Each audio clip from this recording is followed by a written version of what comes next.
Good morning, everyone. Good morning, everyone out there in Zoom. There, now I'm hearing myself a little better. Yeah, I had the mic a little too far from my mouth. I guess I don't know if you folks in Zoom heard that, but good morning, everyone.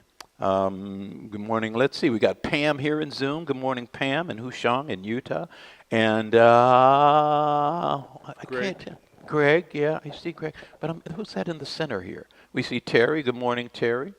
And I want to see who that is. I'm going to just stand up and see. Mary, no, I can't. I need new glasses. Meg Klein. Good morning, and good morning again, Yuta, and good morning, Nevada, who is here in the house with us. Good morning. Good good morning. morning. How you doing, man? I'm good. How are you? I'm okay. I'm okay. I think it's time for me to get my eyes checked again. These glasses don't seem to be doing it. How you doing over there, Jeremiah? He's doing well. Did I say hi to Terry? I don't know. I don't know. Did I say hi, Terry?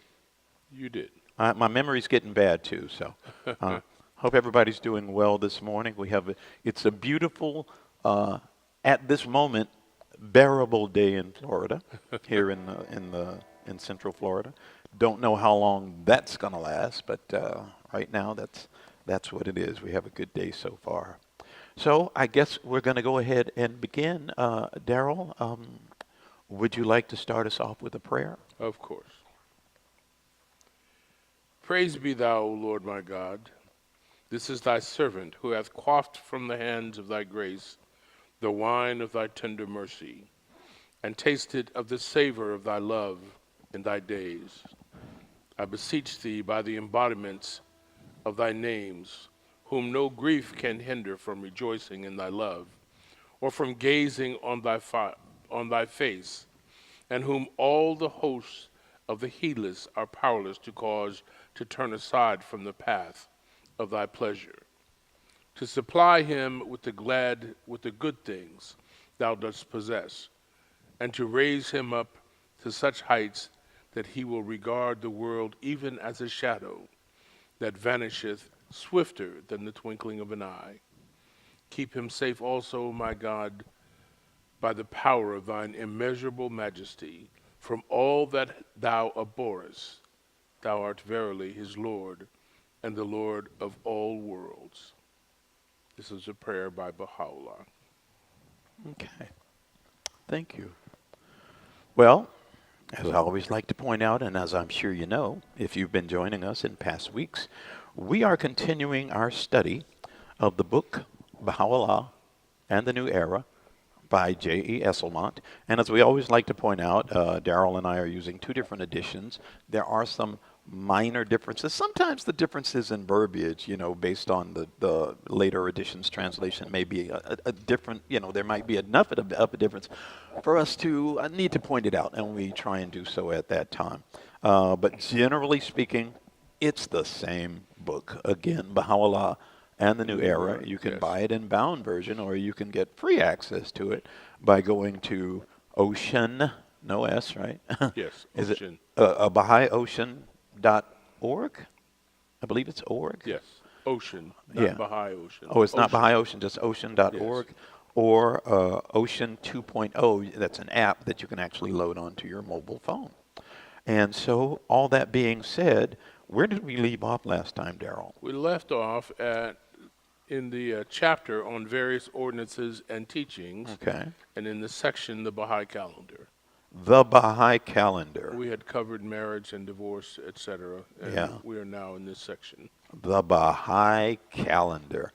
If anyone is unfamiliar with the faith, I wonder if a few eyebrows got a little bit cocked. What Baha'i calendar? You know? But it will be explained as Daryl is in Daryl's reading. So please. Sure. The Baha'i calendar. Among different peoples and at different times, many different methods have been adopted for the measurement of time and fixing of dates, and several different calendars are still in use. For example, the Gregorian in Western Europe, the Julian in many countries of Eastern Europe, the Hebrew among the Jews, and the Mohammedan in Muslim communities. The Bab signalized the importance of the dispensation which he came to herald by inaugurating a new calendar. In this, as in the Gregorian calendar, the lunar month is abandoned and the solar year is adopted.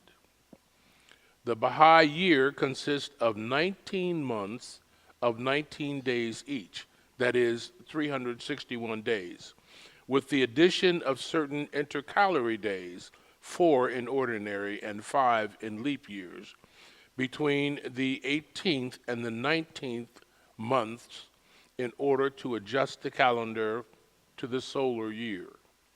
The Bab named the months after the attributes of God. The Baha'i New Year, like the ancient Persian New Year, is astronomically fixed, commencing at the March equinox, usually March 21st, and the Baha'i era commences with the year of the Bab's declaration, that is 1844 AD or 1260 AH. In the not far distant future, it will be necessary that all peoples in the world agree on a common calendar. It seems, therefore, fitting that the new age of unity should have a new calendar, free from the objections and associations which made each of the older calendars unacceptable to large sections of the world's population. And it is difficult to see how any other arrangement could exceed in simplicity and convenience that proposed by the Bab. The months of the calendar are as follows: Baha, splendor; Jalal, glory; Jamal, beauty; Azimat, grandeur; Nur, light; Rahmat, mercy; Kalimat, words; Kamal, perfection; Azma, names; Izat, might; Mishiyat, will; Ilm, knowledge; Kudrat, power; Call, speech; Masail, questions; Sharaf, honor; Sultan, sovereignty; Mulk, dominion; and the 19th, Allah, loftiness.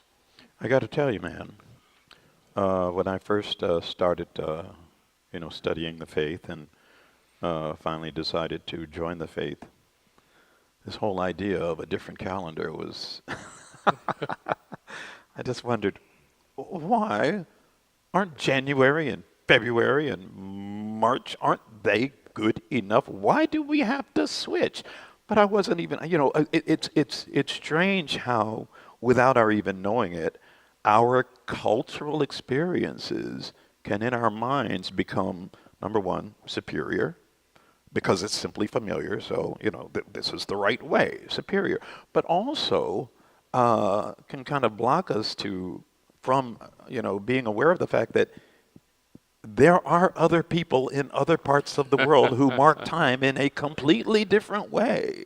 Right. And I mean, when you think about it, the calendar that we are so used to, I mean, think about, January, February, March, April. Many of those names have, their names of, is it Roman or Greek gods that they're based on, I believe? This is Greco. Yeah, Yes, yeah. And Greek. so imagine having a calendar where the months are based on these wonderful attributes of God: splendor, glory, beauty, grandeur, light, mercy, words, perfection, names, might, will, knowledge. Imagine a month called knowledge. Ilm. That's what, knowledge, power, speech, questions, honor, sovereignty, dominion, and loftiness. Admittedly, making the switch is difficult because at least here in the States, we still live in a Gregorian world. But it did say the far, not far distant future would be switching to this calendar. But as you know, in the Baha'i communities, we're already at least, I mean, we have to live in both worlds, obviously. But Right. as far as the dealings and activities in the Baha'i community, we go by this calendar. Right. Yeah. So I just wanted to point that out. But still, it can be a challenge. It can be a challenge. Increasing our awareness of this new way of marking time and observing various events. It can be a challenge, and yet it's proven day after day after day, year after year, that it's very doable because people are already doing Right. it. Yes. As a Baha'i, you manage to keep two calendars, Yeah. always. Yeah. You Yeah. keep the Baha'i calendar and you keep a Gregorian calendar, Yeah. just to keep up. The next section, spiritual assemblies.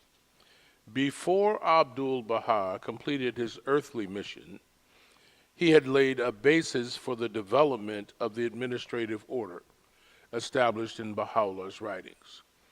To show the high importance to be attributed to the institution of the spiritual assembly, Abdul Baha in a tablet declared that a certain translation must be approved by the spiritual assembly of Cairo before publication, even though he himself had reviewed and corrected the text. By spiritual assembly is meant the administrative body of 9 persons elected annually by each local Baha'i community, in which is vested the authority of decision on all matters of mutual action on the part of the community. This designation is temporary, since in the future, spiritual assemblies will be termed houses of justice. Unlike the organization of churches, these Baha'i bodies are social rather than ecclesiastical institutions. That is, they apply the law of consultation to all questions and difficulties arising between Baha'is who are called upon not to carry them to the civil court and seek to promote unity as well as justice throughout the community. The spiritual assembly is in no wise equivalent to the priest or clergy, but is responsible for upholding the teachings, stimulating active service, conducting meetings, maintaining unity, holding Baha'i property in trust for the community, and representing it in its relations to the public and to other Baha'i communities. The nature of the spiritual assembly, local and national, is described more fully in the section devoted to the will and testament of Abdul Baha in the final chapter, but its general functions have been defined by Shoghi Effendi as follows: the matter of teaching, its direction, its ways and means, its extension, its consolidation, essential as they are to the interest of the cause, constitute by no means the only issue which should receive the full attention of these assemblies. A careful study of Baha'u'llah's and Abdul Baha's tablets will reveal that other duties, no less vital to the interests of the cause, devolve upon the elected representatives of the Friends in every locality. It is incumbent on them to be vigilant and cautious, discreet and watchful, and protect at all times the temple of the cause from the dart of the mischief maker and the onslaught of the enemy. They must endeavor to promote amity and concord amongst the Friends, efface every lingering trace of distrust, coolness, and estrangement from every heart, and secure in its stead an active and wholehearted cooperation for the service of the cause. They must do their utmost to extend at all times the helping hand to the poor, the sick, the disabled, the orphan, the widow, irrespective of color, caste, and creed. They must promote by every means in their power the material as well as the spiritual enlightenment of youth, the means for the education of children, institute whenever possible Baha'i educational institutions, organize and supervise their work, and provide the best means for their progress and development. They must undertake the arrangement of regular meetings of the Friends, the feast and the anniversaries, as well as special gatherings designed to serve and promote the social, intellectual, and spiritual interests of their fellow men. They must supervise in these days when the cause is still in its infancy all Baha'i publications and translations, and provide in general for a dignified and accurate presentation of all Baha'i literature and its distribution to the general public. Okay, I'm going to stop you right there, Daryl. That's an awful lot, man. Let me That's finish a the lot. last paragraph, and then I'll let you stop But me. that's just but that isn't that the end of that quote by Shoki Effendi? Yes. I mean, that's why. But go ahead, go ahead, go ahead. The possibilities inherent in Baha'i institutions can only be estimated when one realizes how rapidly modern civilization is disintegrating for lack of that spiritual power which can alone supply the necessary attitude of responsibility and humility to the leaders and the requisite loyalty to the individual members of society. Now, that's a lot. That is a lot. That is a lot, and yet it is interesting. I'm using myself as an example.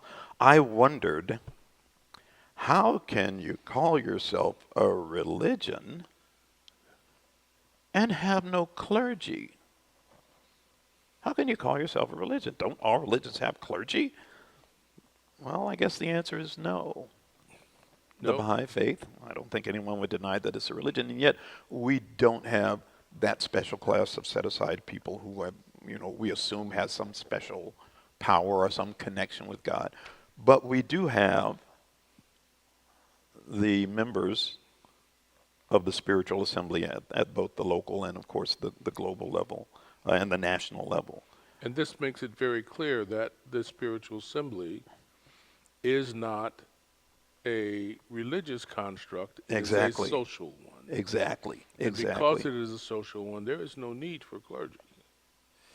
Yeah. And I mean, even though in most religions the clergy takes on that responsibility, and generally, in some cases they do a very good job of it, in others they don't. But the spiritual assembly here is responsible for the affairs of the community. yeah. And it is an honorable yet a heavy responsibility. Absolutely. I mean, especially if you are going to, I think being a member of the spiritual assembly here, personally being a member of the local spiritual assembly, I think I'm going to have to photocopy this and put it up on my wall. And just remember the awesome, again, the honor, but also the responsibility, because hey, you have meetings and you make decisions and so forth, and you do answer to the community and so forth. And again, that it is honorable and yet a heavy responsibility. I mean, I'm looking at this paragraph that says they must do their utmost. Well, first of all, be vigilant and cautious, discreet and watchful, protect at all times the temple of the cause. Okay. They must endeavor to promote amity and concord amongst the friends, efface every lingering trace of distrust. So being a member of the local spiritual assembly means that it is upon you to, to try and maintain positive relations among the friends, efface every lingering trace of distrust, coolness, and estrangement from every heart. We're human. And I don't just mean the members of the spiritual assembly, I mean Baha'is, we're human. All of these things are going to occur at some time, and yet as members of the local spiritual, or of the spiritual assembly, we are supposed to be trying to work to, again, to lessen or eliminate those things. Distrust, coolness, and estrangement from every heart, and secure in its stead an active and wholehearted cooperation for the service of the cause. And then this next paragraph, which I'm going to stop here, they must do their utmost to extend at all times the helping hand. I'm not going to finish that sentence. I first want to ask a question, because I do not remember. And I'm not trying to put you on the spot. Do you remember what year Shogi Effendi died? No, I don't. I don't either, but it was in Jeremiah, Nevada. Do either of you remember when Shogi Effendi died? I want to say it was in the early 50s. I think it was in the early 50s. 1957. 1957. Oh, it was the Thank late you. 50s. Thank you, Thank you, Terry. Terry. Thank you so much. 1957. This was written Well, before that. obviously this Yeah. had to be, yeah. And so this, and yet this was added, obviously, after the original writing of this book. This, this passage from one of the writings of Shoghi Effendi. They, referring to the members of the spiritual assembly, they must do their utmost to extend at all times the helping hand to the poor, the sick, Right. the disabled, the orphan, Orphan. the widow, irrespective of color, caste, or creed. Think about the time that this had to be written and the things that were going on, and unfortunately, and it still go on, and yet here in this faith, in the writings, it is pointed out that we are to help those poor, sick, disabled, orphan, widow, irrespective of color, cause, Cast and or creed, creed. caste, or get color, caste, and creed. Right. I just think, I don't know, maybe that doesn't hit anyone else the way it hits me. But when things like that, as they often do, jump out from various points in the writings, whether it be from Abdul Baha, Shoghi Effendi, Baha'u'llah, or even the Bab, it lets me know how timely this revelation is, and how the revelation brought by Baha'u'llah and continued again by Abdul Baha and Shoghi Effendi is what is it for this day? Right. Is for this day. I won't. I'm getting a little hyped up here, so I'm going to stop and let you continue. Want to do a song? Let's do a song. Is it time already? Yeah. Let's do You one. don't think it's a little early? Well, we can Well, do one. why don't you just read? I'll tell you what. Why don't you just read this list of? Oh no, that is the next another section, isn't it? Yeah. Okay. Okay. We'll do a song. We'll do a song. This song that we're about to do is actually a prayer from Abdul Baha that we put to music, and it's called "Assist Thy Loved Ones." Let me set up my little drummer boy here.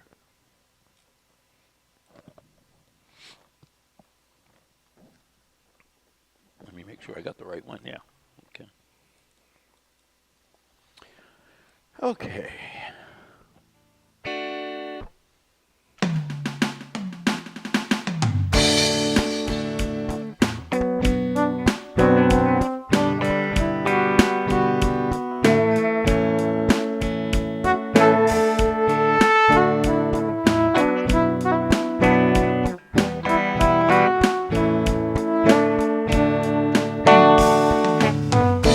Oh Lord, my God, assist thy loved ones to be firm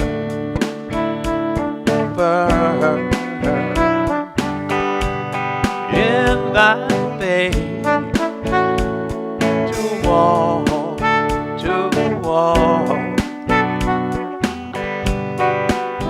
in thy ways, to be steadfast in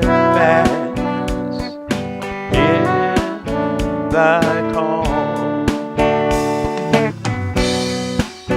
Give them thy grace to withstand the onslaught of self-compassion, to follow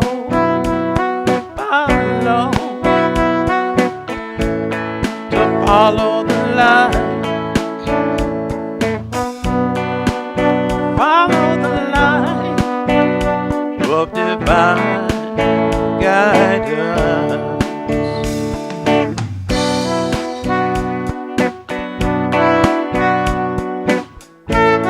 Give them thy grace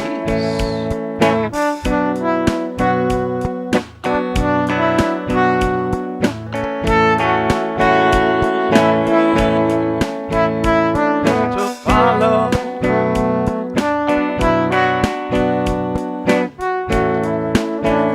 the light,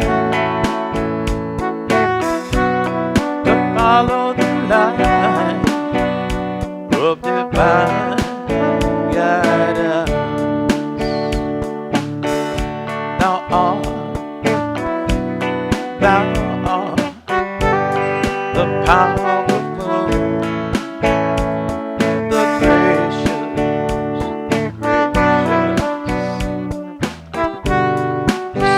of subsisting, the bestower, the bestower,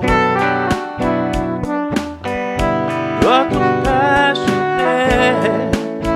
the almighty, the almighty, the all bountiful, the all bountiful, the all bountiful.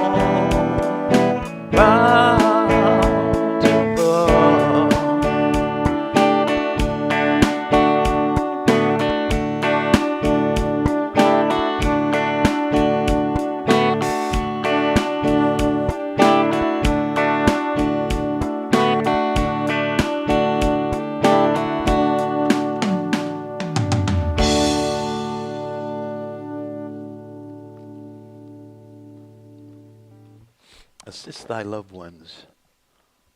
My throat's just a tad parched. A couple of notes in there told the world my throat's a tad parched.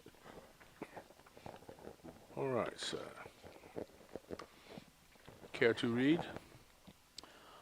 Why, certainly. So I'll just read this. We've just been finished reading about what the local spiritual assembly. Now we're going to look at, or about spiritual assemblies. And now we're going to look at Baha'i holy days and so forth. Kind of getting back to the calendar in a certain way. In the Baha'i faith, we have, and this is just my words, we have what we call feasts, and we have various anniversaries and days of fasting. Okay. You mentioned the months. Each month there is what we call feast. Okay. And we'll talk about feast in a moment. But first there's the Feast of Nowruz, which is the Baha'i New Year, on March 21st. Then we have the Feast of Rizwan, looks like Ridvan, but it's pronounced Rizwan, which is the day of the Declaration of Baha'u'llah, or the time, I should say, of the Declaration of Baha'u'llah, which runs from April 21st to May 2nd. Then you have the Declaration of the Bab, which is on May 23rd. You also have the Ascension of Baha'u'llah, when Baha'u'llah left this earthly life. Ascension of Baha'u'llah, May 29th. The Martyrdom of the Bab, which is July 9th. The birth of the Bab, which is October 20th. The birth of Baha'u'llah, which is November 12th. The Day of the Covenant, which is November 26th. The Ascension of Abdul Baha, November 28th. And the period of the fast, 19 days beginning March 2nd. And I'm just going to interject. I recently had a conversation with some fellow Baha'is, and they're relatively new, at least compared to me. And we were talking about how we have problems keeping up with all the holy days and feasts and so forth. And now, we basically were just kind of, sharing and venting, if you will. I want to tell them you need to get this book. It's all right here. It's all right here. It's all right here. But those are the Baha'i feast anniversaries and days of fasting. Now we're going to go ahead and read about feast. Feast is a special thing, so if you're unfamiliar with it, it'd be a good idea to listen right now. Feasts. The essential joyousness of the Baha'i religion finds expression in numerous feasts and holidays throughout the year.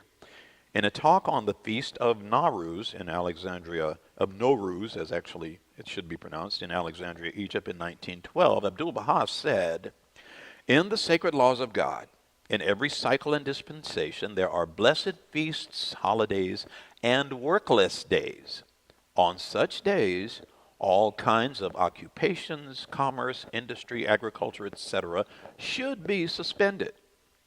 All should rejoice together, hold general meetings, become as one assembly, so that the national oneness, unity, and harmony may be demonstrated in the eyes of all." If you happen to know Baha'is and you're familiar with times when they may be observing certain holy days and so forth, you can be assured that Baha'is all over the world are doing the same thing.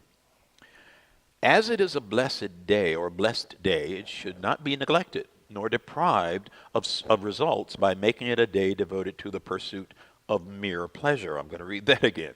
As it is a blessed day, it should not be neglected nor deprived of results by making it a day devoted to the pursuit of mere pleasure. During such days, institutions should be founded that may be of permanent benefit and value to the people. Institutions should be founded that may be of permanent benefit and value to the people. Today, there is no result or fruit greater than guiding the people. There is no result or fruit greater than guiding the people. Undoubtedly, the friends of God upon such a day must leave tangible, philanthropic, or ideal traces that should reach all mankind and not pertain only to the Baha'is. I don't know if you noticed, but I double underlined that because I need to remember that. I need to remember that. The friends of God upon such a day must leave tangible, philanthropic, or ideal traces that should reach all mankind and not pertain only to the Baha'is. In this wonderful dispensation, philanthropic affairs are for all humanity without exception, because it is the manifestation of the mercifulness of God. Therefore, my hope is that the friends of God, every one of them, may become as the mercy of God to all mankind. And again, that's from Abdul-Baha. The feasts of Nowruz, or Nowruz, I say Nowruz. I've been saying it for years, and I know it's no, but it pops out of my mouth, and then I have to correct myself. So the feast of Nowruz, New Year, and Rizwan, the anniversaries of the birth of the Bab and Baha'u'llah, and of the Bab's declaration, which is also, coincidentally, the birthday of Abdul-Baha, are the great joy days of the year for Baha'is. I'm going to read that again because a lot of those things are, might be unfamiliar to people. The feast of Nowruz, Rizwan, the anniversaries of the birth of the Bab and Baha'u'llah and of the Bab's declaration, which is also the birthday of Abdul-Baha, are the great joy days of the year for Baha'is. In Persia, current day Iran, in Persia, they are celebrated by picnics or festal gatherings at which music, the chanting of verses and tablets and short addresses suitable to the occasion are contributed by those present. The intercalary days between the 18th and 19th months, that is February 26th to March 1st inclusive, are specially devoted to hospitality to friends, the giving of presents, ministering to the poor and sick, etc. So prior to the fast, there's all those things that are going on. The anniversaries of the martyrdom of the Bab and the departure of Baha'u'llah and Abdul-Baha are celebrated with solemnity by appropriate meetings and discourses, the chanting of prayers and tablets. So for anyone who voluntarily becomes a member of the Baha'i community, you have all that to look forward to. Now we move on and we look at the fast. The fast, or as it says here, fast. The 19th month, following immediately on the hospitality of the intercalary days. I don't know if it's intercalary or intercalary. Intercalary, I think. Intercalary? I think. Okay, we'll go with intercalary. I've heard both, and I figure maybe both are correct. Intercalary days is the month of the fast. The 19th month following immediately on the hospitality of the intercalary days is the month of the fast. During 19 days, the fast is observed by abstaining from both food and drink from sunrise to sunset. Sunrise to sunset. Not all the way through 19 days nonstop. I'd have to tell that to people. Anyway, from sunrise to sunset. As the month of the fast ends at the March equinox, the fast always falls in the same season, namely spring in the northern and autumn in the southern hemisphere. Never in the extreme heat of summer nor in the extreme cold of winter when hardship would be likely to result. At that season, moreover, the interval between sunrise and sunset is approximately the same all over the habitable portion of the globe, namely from 6 a.m. to 6 p.m. The fast is not binding on children or invalids, on travelers, or on those who are too old or too weak, including women who are with child or have babes at the breast.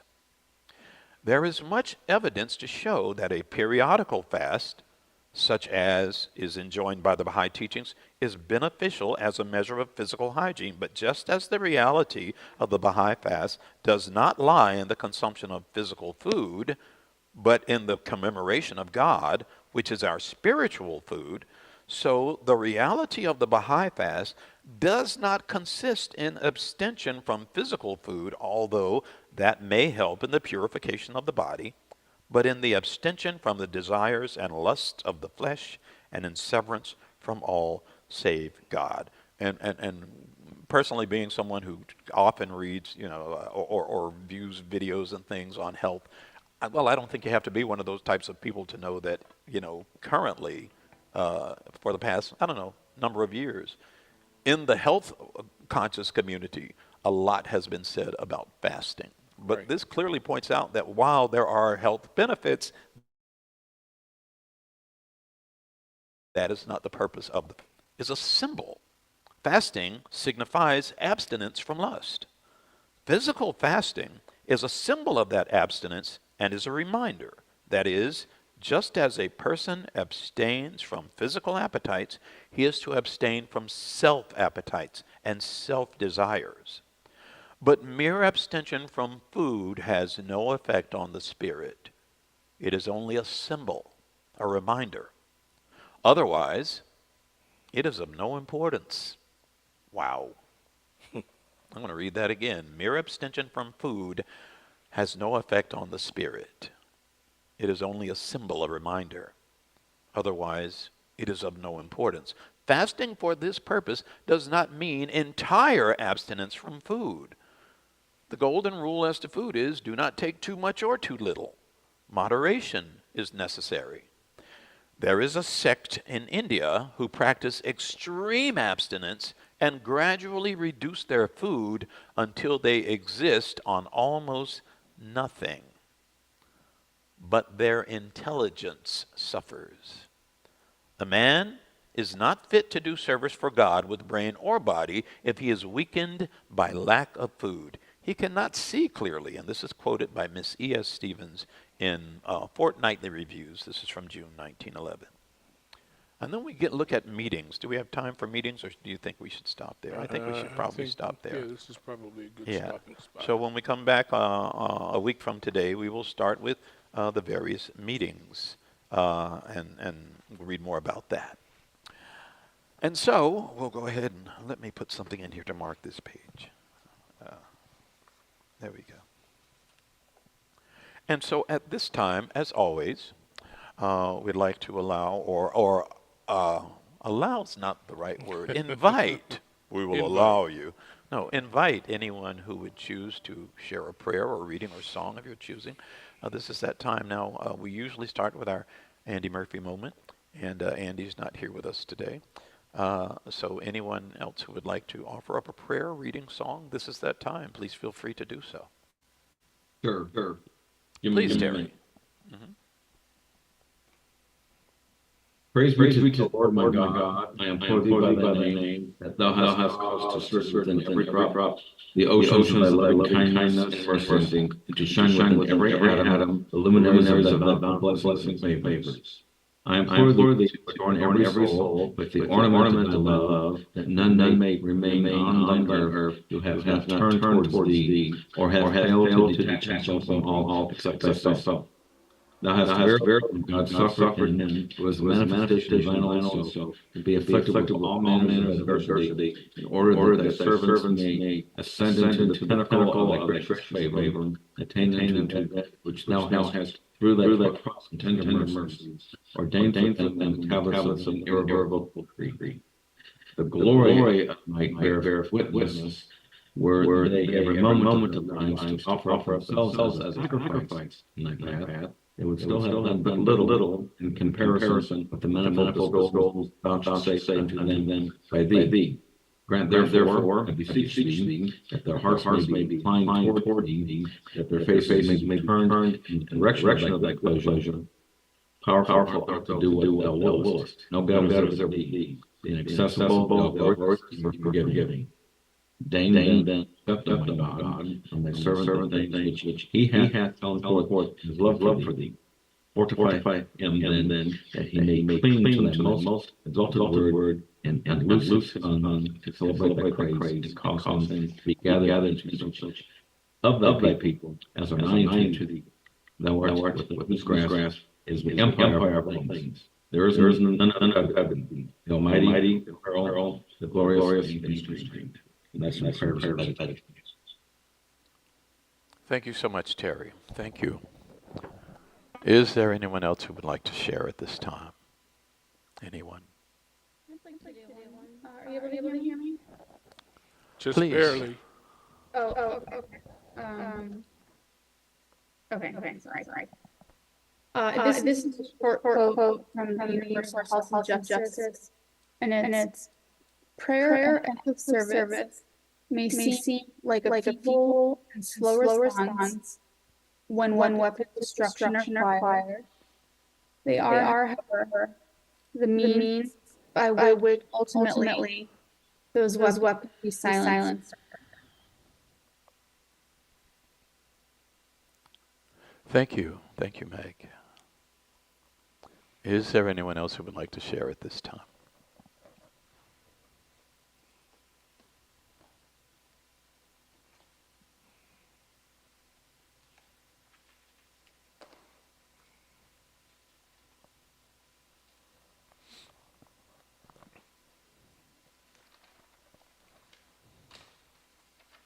He is the King, the all-knowing, the wise.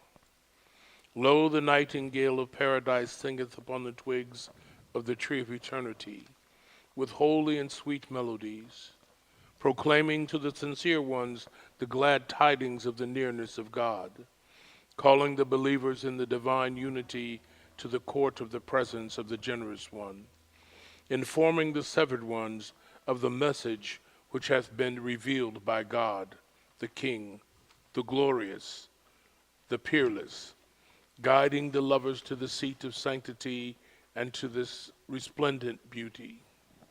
Verily, this is that most great beauty foretold in the books of the messengers, through whom truth shall be distinguished from error, and the wisdom of every command shall be tested.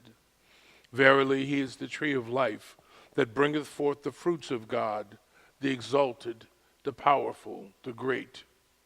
O Ahmad, bear thou witness that verily he is God, and there is no God but him, the King, the protector, the incomparable, the omnipotent, and that the one whom he hath sent forth by the name Ali was the true one from God, to whose commands we are all conforming.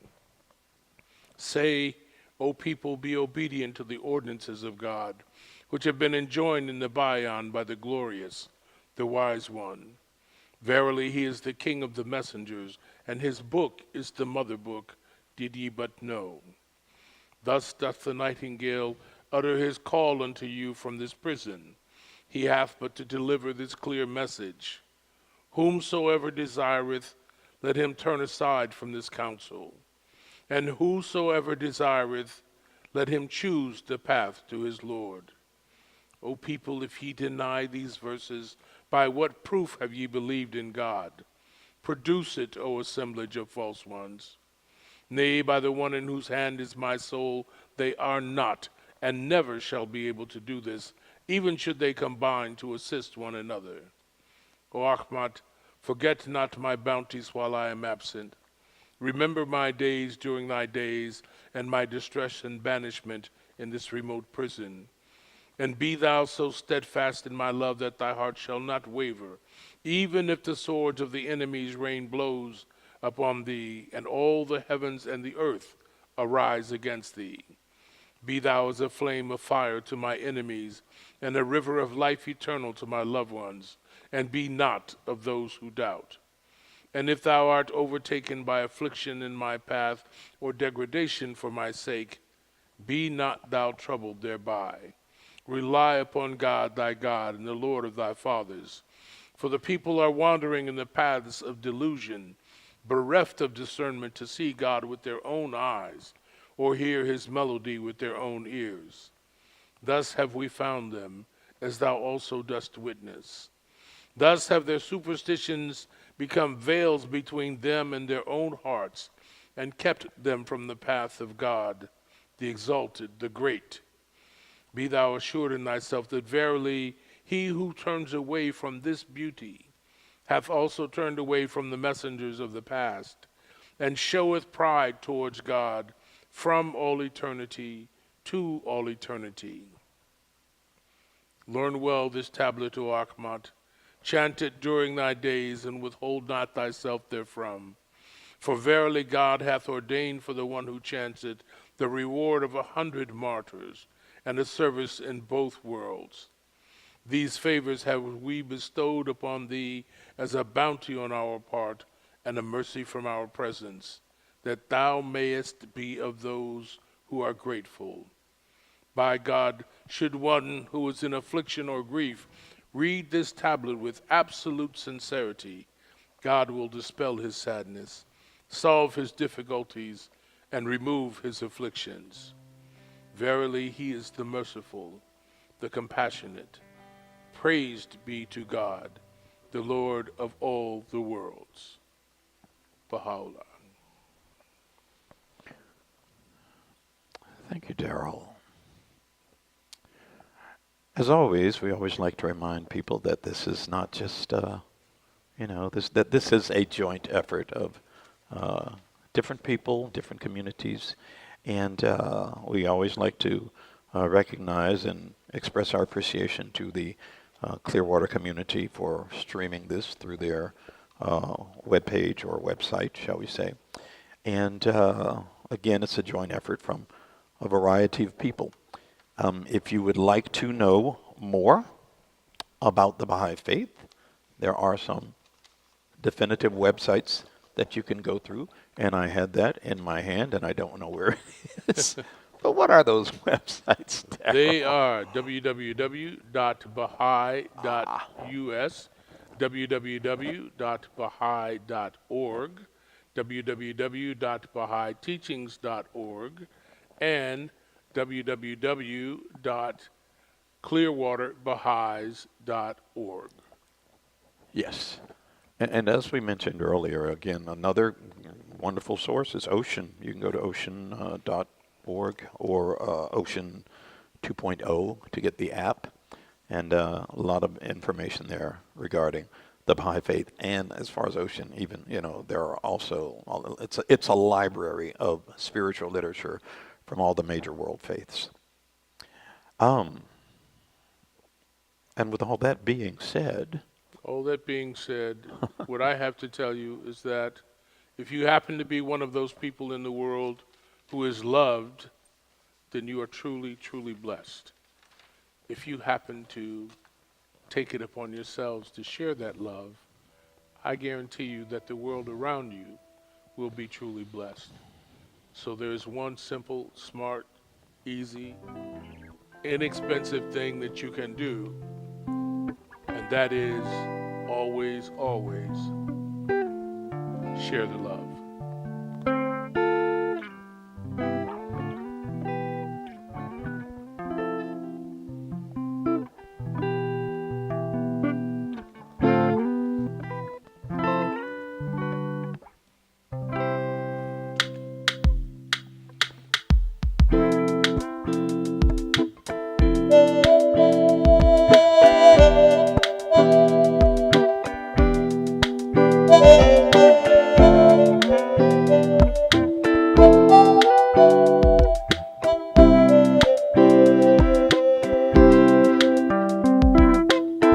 O people of justice, be as brilliant as the light, and as splendid as the fire that blazed in the burning bush. The brightness of the fire of your love will no doubt fuse and unify the contending peoples and kindreds of the earth, whilst the fierceness of the flame of enmity and hatred cannot but result in strife and ruin. We beseech God that he may shield his creatures from the evil designs of his enemies. He verily hath power over all things. Let your vision be world embracing. Let your vision be world embracing.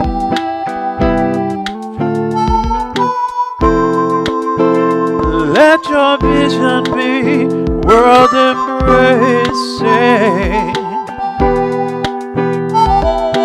Oh,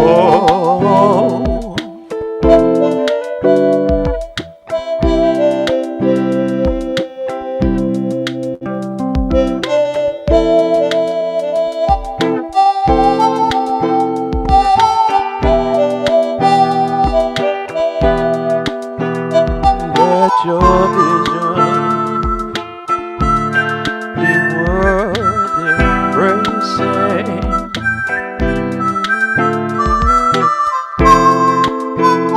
Let your vision be world embracing. Oh,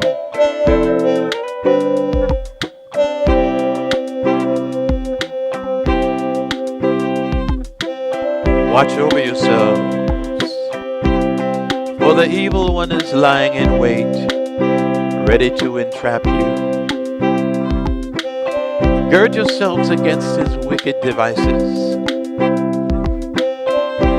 and led by the light of the name of the all-seeing God, make your escape from the darkness that surroundeth you. Let your vision be world-embracing, rather than confined to your own self. These are the words of Baha'u'llah. Be world embracing. Let your vision be world embracing.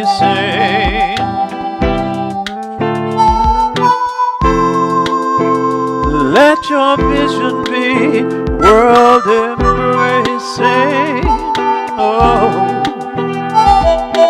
oh,